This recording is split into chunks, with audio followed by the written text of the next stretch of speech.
Snow fell thick and soundless, swallowing the world in white. The native woman stood at the edge of the ranch fence, her boots soaked through, toes numb, breath coming out in weak.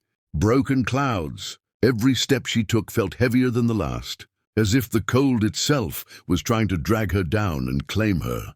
She hadn't planned to beg. She had promised herself she wouldn't. But the night was merciless, and pride was a luxury meant for the living. A single lantern burned on the porch of the cabin, its yellow light cutting through the storm. Smoke rose from the chimney, thin but steady. Smoke meant warmth. Smoke meant survival.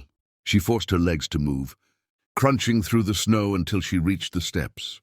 Her hands trembled as she knocked, the sound barely louder than the wind. The door opened slowly. A tall cowboy filled the frame, broad shoulders wrapped in a worn coat, eyes sharp beneath the brim of his hat. He took her in at a glance, the frozen shawl clinging to her frame, the frost in her hair, the way she swayed without realizing it. His hand rested near his belt, not threatening, just cautious. "Please," she said before he could speak, her voice cracked, thin and desperate. "Just one night. I'll leave at dawn." The wind surged, pushing snow into the doorway, biting at her exposed skin. She shivered hard, teeth chattering now, unable to hide it. For a long moment he said nothing. The silence stretched heavy and unforgiving, and she wondered if this was where she would fall. Right here on his porch, so close to the warmth she could almost feel it. He glanced past her at the dark horizon, then back at her face. He had seen winter take strong men, seen travelers turn stiff and silent by morning. Whatever judgment he'd been forming faded into something harder, colder, but not cruel. "One night," he finally said, stepping aside. "No trouble." Her knees nearly gave out in relief. She stumbled inside, the door closing behind her with a solid thud that shut the storm away. Heat rushed over her like a wave, painful and overwhelming. She collapsed near the fire, hands stretched toward the flames, tears spilling freely now, hissing softly as they struck the floorboards. The cowboy set another log on the fire, watching her from a distance. He didn't ask her name. He didn't ask why she was alone. Outside, the wind howled and clawed at the cabin walls, angry at being denied its prize. Inside, for the first time that night, the cold began to loosen its grip, and the woman breathed as if she had just returned from the edge of death. The fire cracked and shifted, sending sparks up the stone chimney as the warmth slowly crept back into her bones. The native woman sat close to the hearth, shawl wrapped tight around her shoulders, fingers trembling as feeling returned, sharp and painful. She winced but didn't pull away. Pain meant she was still alive. The cabin smelled of wood smoke, leather, and something simple cooking long ago, a scent that felt strangely safe. The cowboy moved quietly behind her, placing a tin cup beside her knee. Steam curled up from it. She hesitated, then lifted it with both hands and sipped. The water was warm, not hot, as if he knew too much heat would hurt her. She swallowed slowly, each breath easing a little more. "You can sit," she said softly, surprising herself by speaking again. He took the chair across from her, resting his elbows on his knees, keeping a careful distance. Firelight danced across his weathered face, carving lines that spoke of long days and longer nights. He watched her the way men did when they were trying not to stare. Outside, the storm raged on, wind scraping against the walls like claws. Inside, the silence felt different, thick but not threatening. "I walked 3 days," she said at last, eyes fixed on the flames. "Maybe more.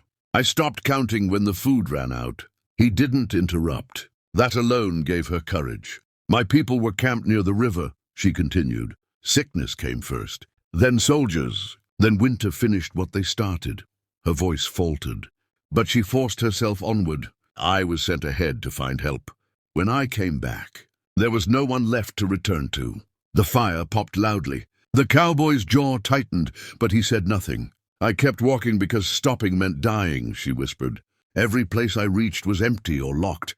Dogs barked. Guns were raised. You were the first door that opened." He stared into the fire, hands clasped together. "Why here?" he asked quietly. She finally looked at him.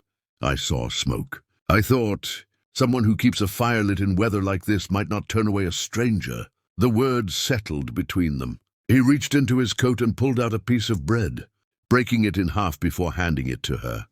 She accepted it with a small nod, eating slowly, carefully, as if afraid it might vanish. As the night dragged on, the storm seemed farther away. The fire burned steady. Two lives, both shaped by loss in different ways, shared the same fragile circle of light. And for a few stolen hours, the world outside no longer felt so endless or cruel. The sound came just before dawn, faint at first, then unmistakable. Hooves striking frozen ground, measured and deliberate. The native woman stiffened where she sat, the warmth of the fire forgotten in an instant. Her eyes flew to the door, wide with a fear far deeper than the cold she had escaped. "They're close," she whispered. "They won't stop." The cowboy was already on his feet. He extinguished the lantern with a quick twist, plunging the cabin into firelit shadow. Through the small window, dark shapes moved against the pale snow, men circling, watching. A voice carried through the wind, rough and impatient. "Anyone inside?" Her breath came fast, shallow. "If they see me, they'll take me," she said, gripping his sleeve. "Please." He didn't ask who they were or why they wanted her.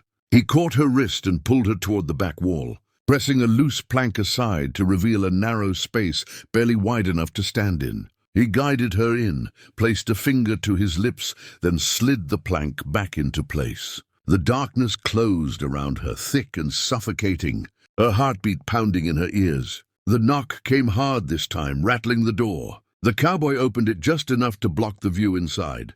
Cold air rushed in, carrying the stink of wet leather and horses. "We're looking for a woman," one of the men said. "Native alone, pass this way." The cowboy's expression didn't change. "You're on my land," he said evenly. "I've seen no one." The men pushed past him anyway, boots tracking snow across the floor. They searched the room, overturning a chair, peering beneath the table, hands resting too easily on their weapons. From her hiding place, she pressed her palms to her mouth to silence her breathing, terror making every second stretch unbearably long. "She's lying," one of them muttered. "She's close." The cowboy stepped forward, voice dropping, dangerous and calm. "You're done here." For a tense moment, it seemed the night itself was holding its breath. Then with a curse the men turned and left, their laughter fading as the sound of hooves disappeared into the storm. Only when the silence returned did he pull the plank away. She slid down the wall, shaking violently, tears streaking her face.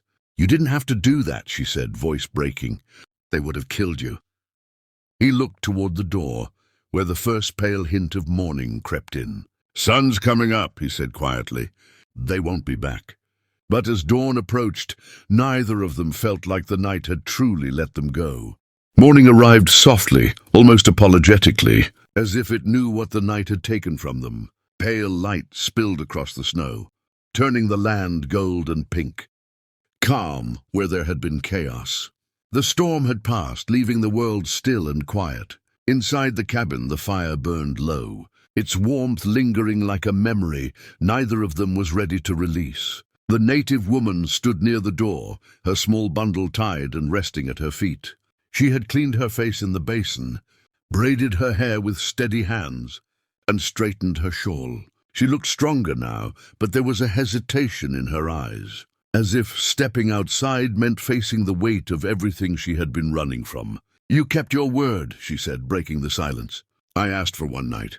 You gave me more than that." The cowboy leaned against the table, arms crossed, watching the light creep across the floorboards. He nodded once, not trusting himself to say more. Kindness had never been something he planned. It happened when he wasn't paying attention. She lifted her bundle. "I'll go before the sun climbs higher. They won't search once daylight comes." He walked to the door and opened it for her. Cold air rushed in, sharp but no longer deadly. She paused on the threshold, eyes scanning the open land ahead, endless and uncertain. "I've learned how to survive winters," she said quietly. "How to move when the world wants you gone. If you ever need someone who understands that, I won't forget this place." She stepped down into the snow, boots crunching softly. Each step carried her farther from the warmth behind her. The cowboy watched, hands clenched at his sides, something tightening in his chest that had nothing to do with the cold. "Wait!" She stopped and turned, hope flickering before she could hide it. "This land's big," he said, choosing his words carefully. "Works hard. Winters are long." He gestured toward the open fields. "The cattle pens, the fence lines half buried in snow. I could use help. If you want to stay, it wouldn't be charity. It'd be your choice." The wind stirred her shawl as she considered his words. Slowly she set her bundle down. "I don't want to be hidden," she said. "I don't want to be owned or owed." "You wouldn't be," he replied simply. She met his gaze, searching for lies and finding none. At last she nodded once. The sun rose higher, warming the frozen earth. The door remained open, not as a shelter from the night, but as the beginning of something neither of them had expected when the cold first brought her there.